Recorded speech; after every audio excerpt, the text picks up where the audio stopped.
Hello. Today I will be rewriting a short story of mine. Well, technically I already rewrote it, so this is me showing you the thought process, the ideas, the inspirations that went into the story. This is by no means me giving you tips on how to write.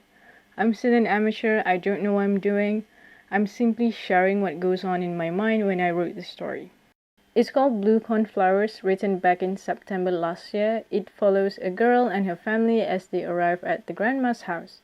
Now this side of family owns an acre of land, basically a forest, and they usually walk around in the woods to have fun. So the main character, she wants to go do that, but her grandma warns her saying nature hasn't been quite forgiving lately. But she still walks into the woods to a certain spot. They're called different things in the two versions, which I will explain why later. Anyway, when she gets there, she's grabbed by some tree roots and finds herself unable to breathe. Just before she loses consciousness, the only thing in her mind is the cornflowers in her grandma's garden. She wakes up, then walks back to the house to her family who's worried about her.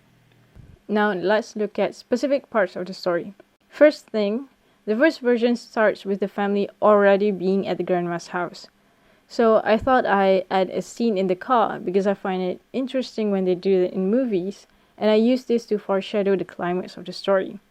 To do this, I try to emphasize on the heat from the scorching sun. The second bit of foreshadowing is the line, "Nature hasn't been very forgiving lately." This is actually inspired by the conversations we had on social media about nature healing while people are stuck at home because of lockdown. It got me thinking that nature probably doesn't want us back on their soil or in their water after this. So there's that. Another important detail is the line that comes directly after that.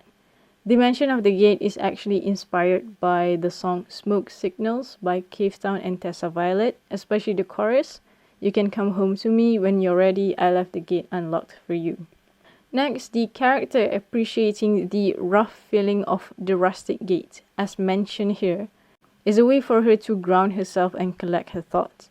I like the idea of focusing on sensory imageries to make a point, instead of just seeing whatever the character is thinking.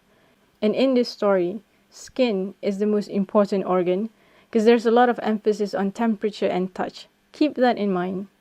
Moving on, in the first version, I wrote that the character feels safe in the woods, at least at first, but she wonders if it's just deceit, if it's all a lie. In the second version, I changed the details because I want to make a callback to the heat that she felt when they were in the car. So she no longer feels safe, but she keeps going, she keeps on walking, because she is chasing that feeling of relief, wanting to go to the center. Now, an acre of land is huge. So using this center in the first version was stupid on my part. So I changed it to the big tree in the second version, which is actually inspired by The Doll's Funeral by Kate Hamer. In fact, the idea of playing in the woods was also inspired by that book. For the climax, when the character is grabbed by the roots, I try to drive home the focus on the sense of touch, especially on the contrast between welcoming the scratch that comes from the rustic gate or the tree barks from the burns caused by the friction from having rough roots scratch her skin. Obviously, this scene is not realistic, even if the rest of the setting feels realistic. This is inspired by Haruki Murakami and his style of writing, where bizarre, illogical things happen to the main characters, even if it's, well, illogical. I like this style a lot because it allows me to talk about very abstract emotions in a concrete way. It's like using metaphors or symbols, but instead of a few lines, it's the basis of the whole story. Then there's a part from the version 1 that I just completely redacted, even in the copy I'm giving you, because I'm no longer happy with it. In hindsight, it feels tone deaf, it feels insensitive, so I just deleted it. And then the rest of the story is pretty much the same except for a few details. Here's the word count for the first version, what it looked like after I added some things and crossed out some things. And this is the word count for the second version. The links for both versions will be in the description. I would say the main difference between the versions of the same story is how I approach it. I think the first version has a lot more lines that are obvious, that I was just trying to make a statement and drive a point home, because there was a theme. The theme was hope, and I was trying to basically tell the readers what they're supposed to take from the story, which is not really something that I like doing or I like seeing, because when I reread the story, I'm like, this is too direct, too on the nose. So for the second version, hopefully it's less direct what I want to say in the story.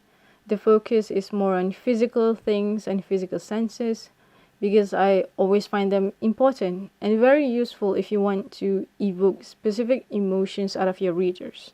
They force the readers to experience what the character is experiencing to a certain extent.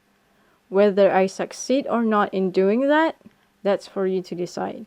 If you happen to read the first version or the second version, or hopefully both, and you are willing to tell me what you think about them, please comment, DM me, WhatsApp me.